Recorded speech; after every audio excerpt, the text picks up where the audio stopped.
오늘도 성령 충만을 사모하며 새벽을 깨우며 기도 자리에 나오신 귀한 성도님들을 환영하고 축복합니다. 우리의 삶을 주관하시고 날마다 새 힘과 능력 주시는 하나님께 감사와 찬양을 올려 드립니다. 매일의 발걸음 가운데 하나님과 동행의 기쁨을 누리게 하시고 말씀과 기도로 하나님과 더욱 깊은 은혜의 교제를 누리게 하옵소서. 출타 중이신 담임 목사님, 사모님의 건강 지키시며 돌아오는 발걸음도 지켜 보호하여 주옵소서. 원로 목사님과 사모님의 건강 지키시며 풍성한 기쁨과 평안을 누리게 하옵소서. 특별히 대한교회 모든 성도들의 가정과 일터에 복을 내려주시고 성령 하나님의 인도하심을 따라 날마다 믿음의 길을 걸어가게 하옵소서. 여러 가지 질병으로 고통 중에 있는 성도들을 붙잡아 주시고 특별히 용기와 힘을 더하시며 모든 치료의 과정 가운데 하나님 능력의 손길로 함께하여 주셔서 완전히 나음을 얻고 다시 믿음의 길을 전진해 나가는 귀한 복된 성도 될 수 있도록 하나님 함께하여 주옵소서. 특별히 또 청년들의 삶을 인도하여 주시길 간절히 원하옵나이다. 하나님을 사랑하고 말씀과 기도로 자라가는 아름다운 청년들 되게 하여 주옵소서. 일할 곳이 열려질 수 있도록 하나님 귀한 일자리를 열어주시고 또한 귀한 가정을 이루며 조국 대한민국과 조국 교회를 이끌어가는 아름다운 다음 세대 될 수 있도록 인도하여 주옵소서. 조국 대한민국을 지키시고 보호하여 주옵소서. 은혜와 긍휼을 베풀어 주옵소서. 창조 질서에 대항하는 악한 법을 막아주시고 다시는 이 땅에 전쟁이 있지 않도록 보호하여 주옵소서. 지도자들에게 지혜와 명철을 더하시며 겸손하게 국민들을 섬기며 더욱 아름답고 부강한 나라가 되게 하여 주옵소서. 복음의 능력과 은혜로 다시 회복되는 복된 우리나라 되게 하여 주옵소서. 오늘도 세계 선교 사명 감당하시는 귀한 선교사님들의 삶을 지켜 보호하여 주시고 필요한 모든 것을 공급하사 생명의 복음이 땅끝까지 증거되는 은혜로운 시간 될 수 있도록 하나님 선교사님을 붙잡아 주옵소서. 군 복무 중인 주의 자녀들, 해외와 타지에 나가 있는 주의 자녀들도 안전하게 지켜 보호하여 주옵소서. 천사창대의 찬양 기쁘게 받으시며 모든 대원들의 삶에 풍성한 복을 내려주시고 매일 새벽을 깨우는 모든 성도들에게 성령의 능력과 은사들을 풍성하게 내려 주옵소서. 예수 그리스도의 이름으로 간절히 기도드립니다. 아멘. 오늘 하나님께서 우리에게 주시는 말씀은 전도서 8장 9절부터 17절까지의 말씀입니다. 구약성경 956면에 있습니다. 전도서 8장 9절부터 17절까지의 말씀 한 절씩 교독하실 때 살아계신 하나님의 음성 들으시기 바랍니다. 내가 이 모든 것들을 보고 해 아래에서 행하는 모든 일을 마음에 두고 살핀즉 사람이 사람을 주장하여 해롭게 하는 때가 있도다. 그런 후에 내가 본즉 악인들은 장사 지낸 바 되어 거룩한 곳을 떠나 그들이 그렇게 행한 서거 아래서 잊어버린 바 되었으니 이것도 헛되도다.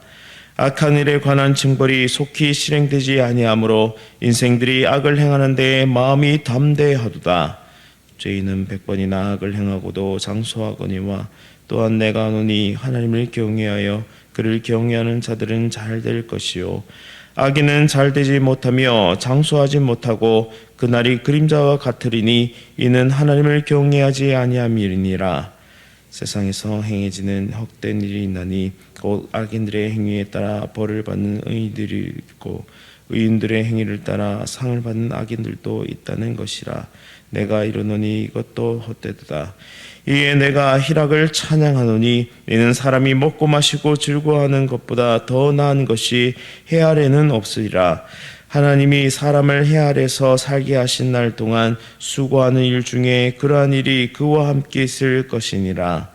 내가 마음을 다하여 지혜를 알고자 하며 세상에서 행해지는 일을 보았는데 밤낮으로 자지 못하는 자도 있도다. 함께 읽겠습니다. 또 내가 하나님의 모든 행사를 살펴보니 해 아래서 행해지는 일을 사람이 능히 알아낼 수 없도다. 사람이 아무리 애써 알아보려고 할지라도 능히 알지 못하나니 비록 지혜자가 아노라 할지라도 능히 알아내지 못하리로다. 아멘. 인생의 아이러니와 하나님의 섭리, 인생의 아이러니와 하나님의 섭리라는 제목으로 하나님의 말씀을 선포하도록 하겠습니다. 오늘 본문은 인생의 불가해한 상황 속에서 인간이 깨달아야 할 교훈과 하나님의 섭리를 신뢰하는 신앙을 강조하고 있는 본문입니다. 우리는 인생을 살면서 때때로 이해할 수 없는 그런 일들을 많이 마주하게 됩니다. 따라서 우리는 인간의 한계를 느끼게 되고 이에 따라 하나님의 주권을 인정하고 그분을 신뢰하며 살아가는 것이 매우 중요합니다. 9절과 10절 말씀 보시면 내가 이 모든 것을 보고 해 아래서 행하는 모든 일을 마음에 두고 살핀즉 사람이 사람을 주장하여 해롭게 하는 때가 있도다. 그런 후에 내가 본즉 악인들은 장사 지낸 바 되어 거룩한 곳을 떠나 그들이 그렇게 행한 성읍 안에서 잊어버린 바 되었으니 이것도 헛되도다 라고 말씀합니다. 인과응보의 원리가 제대로 작동해야 하는데 우리가 사는 세상은 그렇지 않은 경우를 더 많이 봅니다.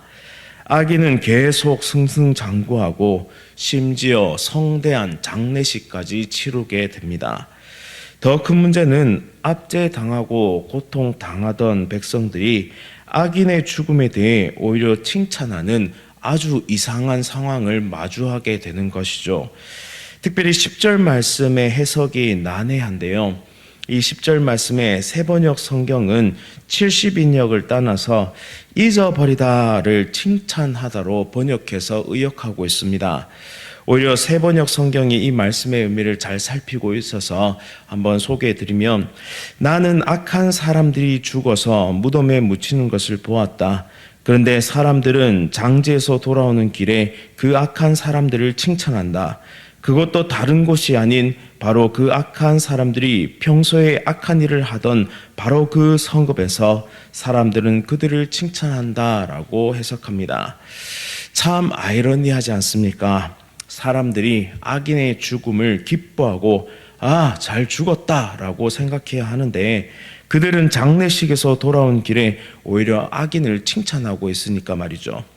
또한 의인이 악인이 당해야 할 형벌을 받기도 하고 악인이 의인이 받아야 할 상을 받기도 하는 것이 바로 이 세상입니다. 그래서 우리가 사는 세상은 아이러니로 가득 차 있는 것이죠. 우리가 사는 세상은 도무지 이해할 수 없는 일들이 지금도 일어나고 있습니다. 따라서 오늘 본문의 전도자는 하나님께서 세상을 공의와 정의로 다스리고 계심을 인정하고 있으면서도 삶의 현장에서 벌어지는 이 아이러니에 대해 허탈해하고 있는 것입니다. 그래서 14절에 헛되며 헛되다라고 그는 계속해서 결론을 내릴 수밖에 없습니다. 그러나 그들의 시간은 그리 오래 가지 못할 것입니다. 왜냐하면 모든 인생은 죽음이라는 한계 상황에 맞닥뜨릴 수밖에 없기 때문입니다. 인생의 시간은 멈추지 않고 죽음을 향해서 오늘도 계속 달려가고 있는 것이 바로 우리 인생들입니다. 11절에서 13절의 말씀은 악한 자들이 벌을 받지 않으므로 악을 행하려는 마음이 더욱 담대해지지만 결국 그들의 생명이 오래가지 못함을 우리에게 교훈하고 있습니다. 하나님의 심판이 즉각적으로 이루어지지 않는 것처럼 보일 때 악인은 더 큰 죄를 담대하게 저지르게 되는 것이죠. 하지만 그들의 성공은 잠시일 뿐이며 하나님은 반드시 악인을 심판하십니다. 의로운 자들이 고난을 받고 악한 자들이 형통한 것을 보게 될 때 우리는 하나님의 섭리를 도무지 이해할 수가 없습니다. 그러나 이 모든 것은 우리의 한계를 넘어선 신비이며 하나님의 더 큰 계획 속에 있는 일임을 우리는 믿음으로 인정해야 합니다. 우리는 때때로 의로운 자로서 고난을 경험할 수도 있고 또한 그 반대로 우리는 악을 행하면서도 더욱더 담대하게 그것을 행할 수도 있게 된다라는 사실이죠. 하지만 이 모든 것이 하나님이 허락하신 계획 속에 있는 일입니다. 고난 속에서도 하나님을 신뢰하는 믿음이 필요하고, 악을 행할 때 속히 그것을 돌이켜서 하나님 앞에 회개하며 다시 의인의 길을 걸어가야 하는 것도 바로 우리 인생에게 주어진 몫이다라는 사실입니다. 즉, 악의 승리와 번역은 일시적이며 그것은 반드시 끝난다라는 사실을 기억해야 하는 것이죠. 따라서 우리는 그들의 성공에 시선을 빼앗기지 말고 하나님이 정하신 때에 모든 것이 공의롭게 해결될 것을 믿음으로 바라봐야 한다라는 사실입니다. 다윗이 그러했습니다. 다윗은 자신의 장인이었던 사울에 의해서 수많은 죽음의 위기를 겪었습니다. 하지만 그는 그를 죽일 수 있는 조로의 기회를 맞이하였지만 절대로 그의 몸에 손을 대지 않는 그런 모습을 보여줍니다. 세상 사람들은 그 모습을 보며 어리석다고 생각할 것입니다. 원수를 갚을 수 있는데 왜 갚지 않느냐고요. 하지만 다윗은 하나님께서 기름 부으신 자에 대한 하나님 법에 대한 존중과 신뢰가 있었습니다. 그리고 그 원수 갚는 것을 하나님의 손에 맡겨드렸던 것이죠. 왜냐하면 하나님은 반드시 그 악에 대해서 보응하시는 분이심을 다윗은 알았던 것입니다. 따라서 우리가 우리의 삶을 살아갈 때 때로는 수많은 아이러니를 마주하고 원수와 같은 자를 마주할 때에도 우리의 손으로 그 원수를 갚기를 즐겨하지 말아야 합니다. 모든 것을 하나님의 때에 맡겨드리고 우리는 우리에게 주신 하나님의 은혜와 능력 가운데 그 모든 어려움의 길을 오히려 선대하며 의인으로서의 삶을 살아가야 한다라는 것이죠. 우리의 생사화복을 주관하시는 하나님께 소망을 두는 자야말로 진정한 의인이요 진정한 하나님의 사람이다라는 사실을 우리는 잊지 말아야 합니다. 따라서 오늘 하루도 우리의 삶의 도처에서는 수많은 아이러니한 상황이 벌어질 것입니다. 그렇지만 우리는 오직 하나님을 의지하며 믿음의 길을 달려갈 수 있기를 간절히 바랍니다. 온갖 불합리한 일들이 일어나는 이 세상에서 인생인 우리가 할 수 있는 일은 무엇일까요? 전도자는 15절에서 이렇게 말합니다. 이에 내가 희락을 찬양하노니 이는 사람이 먹고 마시고 즐거워하는 것보다 더 나은 것이 해아래에는 없음이라. 하나님이 사람을 해아래서 살게 하신 날 동안 수고하는 일 중에 그러한 일이 그와 함께 있을 것이다 라고 말씀합니다. 전도자는 희락을 찬양한다고 말합니다. 또한 사람이 먹고 마시고 즐거워하는 것보다 더 나은 것이 해 아래에는 없다라고 말하죠. 사람들에게 희락을 누리며 즐겁게 살아가라라고 조언하고 있습니다. 여기서 희락은 기쁨과 흥을 뜻하는 것이며 무엇이든지 즐겁게 하는 것들을 마음껏 즐기라고 그렇게 전도자는 조언하고 있습니다. 만약 앞서서 나왔던 내용들이 긍정적인 내용이었다면 이 조언 또한 그런 맥락에서 긍정적으로 받아들일 수 있을 것입니다. 그러나 앞서서 전도자는 이 세상의 불합리성과 모호성에 대해서 탄식하면서 우리에게 말했습니다. 따라서 지금 이 조언은 긍정적인 조언으로 받아들일 수 없습니다. 따라서 이 세상에는 온갖 아이러니로 가득 차 있으니 인간으로서는 그 모든 모습을 바꿀 수 없다. 따라서 인간이 할 수 있는 일은 그 유일한 일은 즐기는 것뿐이다 라고 자조 섞인 고백을 지금 하고 있는 것입니다. 우리는 인생에 할 수 있는 것이 없다라는 것이죠. 그저 즐기며 살아갈 뿐이다. 자포자기하고 허무함을 노래하고 있는 대목이 바로 이 대목입니다. 전도자는 먹고 마시고 즐거워하는 것밖에 인생이 할 수 없는 것이라고 그렇게 결론 내립니다. 이때 전도자는 17절과 18절에서 자기 절망을 노래하는데요. 전도자는 최선을 다해서 세상에서 일어나는 일을 살폈습니다. 그러나 그것은 이해할 수 없는 일이었죠. 따라서 자신과 같은 지혜자가 아노라 할지라도 능히 알아내지 못할 것이다 라고 그렇게 말합니다. 전도자는 8장을 시작할 때 이렇게 시작했는데 누가 지혜 있는 사람인가 라고 질문을 했고 그에 대한 대답이 바로 17절 말씀입니다. 지혜로운 사람은 아무도 없다라는 것이죠. 이 세상의 지혜와 지혜자들은 반드시 한계가 있다라는 사실입니다. 왜요? 하나님을 다 이해할 수 없으니까요. 왜요? 우리 인생에 일어나는 이 아이러니를 이해할 수 없으니까요. 인과응보가 제대로 작동하지 않기 때문에 그렇습니다.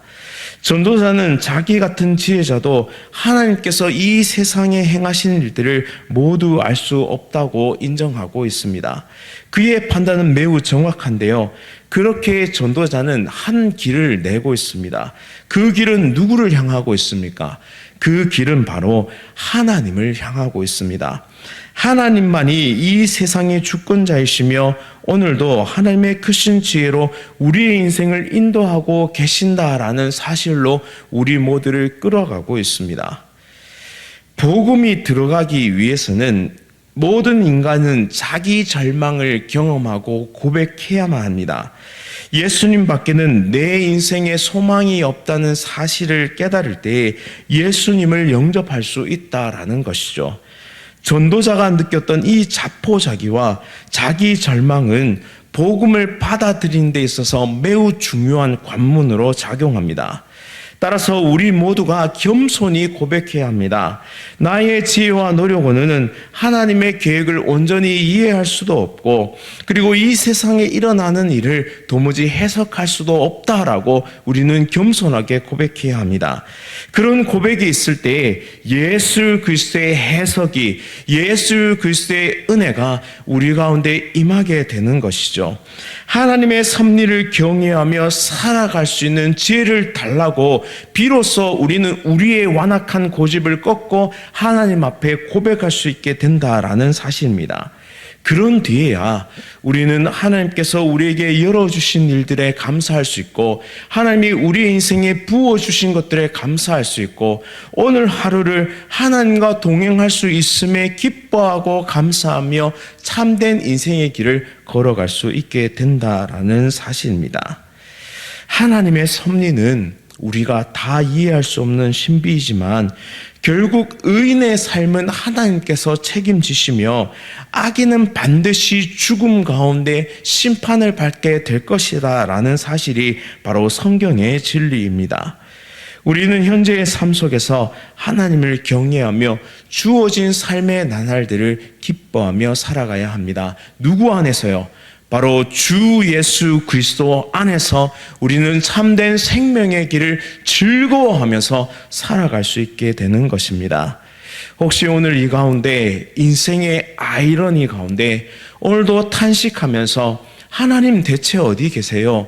하나님 대체 내 인생은 뭐예요? 라고 그렇게 고백하는 분들이 계시다면 다시 한번 겸손히 우리 자기 절망을 고백하며 하나님 밖에는 우리 인생에 참된 소망이 없습니다 라고 고백할 수 있기를 원합니다. 그리고 더 나아가서 우리 인생에 우리를 역전시키시고 회복시키실 분도 하나님밖에 없습니다 라고 고백하며 하나님의 주권을 인정하며 믿음의 길을 다시 한번 나아가는 하나님의 거룩하고 복된 백성들 다 되시기를 간절히 바랍니다. 말씀을 기억하면서 함께 기도하겠습니다. 사랑과 은혜가 풍성하신 하나님 아버지, 오늘도 우리 삶을 주관하시고 인도하시니 참으로 감사드립니다. 때때로 우리가 이해할 수 없는 수많은 삶의 모습들을 마주할 때 아픔과 슬픔과 분노를 느낍니다. 하지만 반드시 우리를 선한 길로, 좋은 길로, 완전한 길로 인도하시는 하나님을 신뢰함으로 끝까지 믿음의 길을 걸어가게 하여 주옵소서. 끝끝내 우리를 완성시키실 하나님의 열심을 기대하면서 매일의 삶을 순종의 걸음으로 달려가는 은혜의 백성 다 될 수 있도록 하나님 함께하여 주옵소서. 예수 그리스도의 이름으로 간절히 기도드립니다. 아멘. 하늘에 계신 우리 아버지여, 이름이 거룩히 여김을 받으시오며 나라가 임하시오며 뜻이 하늘에서 이루어진 것 같이 땅에서 이루어지이다. 오늘 우리에게 일용할 양식을 주시옵고 우리가 우리에게 죄 지은 자를 사하여 준 것 같이 우리 죄를 사하여 주시옵고 우리를 시험에 들게 하지 마시옵고 다만 악에서 구하시옵소서. 나라와 권세와 영광이 아버지께 영원히 있사옵나이다. 아멘. 오늘은 베델교회 임사무엘 목사님을 위해 함께 기도드리겠습니다. 하나님 나라를 이루어가며 지역 복음화에 힘쓰는 교회 될 수 있도록 목회자의 가정과 모든 성도들의 가정을 보호해 주시고 참 믿음으로 살아갈 수 있도록, 그리고 재정적인 어려움이 해결될 수 있도록 하나님 나라를 이루어가고 복음을 온전히 전할 수 있게, 또 목회자의 가정과 성도들의 가정을 위해 또 재정의 어려움이 해결될 수 있도록 베델교회 임사무엘 목사님 위해 함께 기도하겠습니다. 또 출타 중이신 목사님 안전하게 귀국할 수 있도록 은혜 베풀어 달라고 기도하시고요. 또한 암과 여러 가지 질병으로 치료 중이신 성도님을 위해서 기도하시고, 또한 개인적인 기도의 제목 가지고 함께 깊은 기도의 자리로 나아가도록 하겠습니다. 오늘 하루도 성령 충만으로 승리하십시오.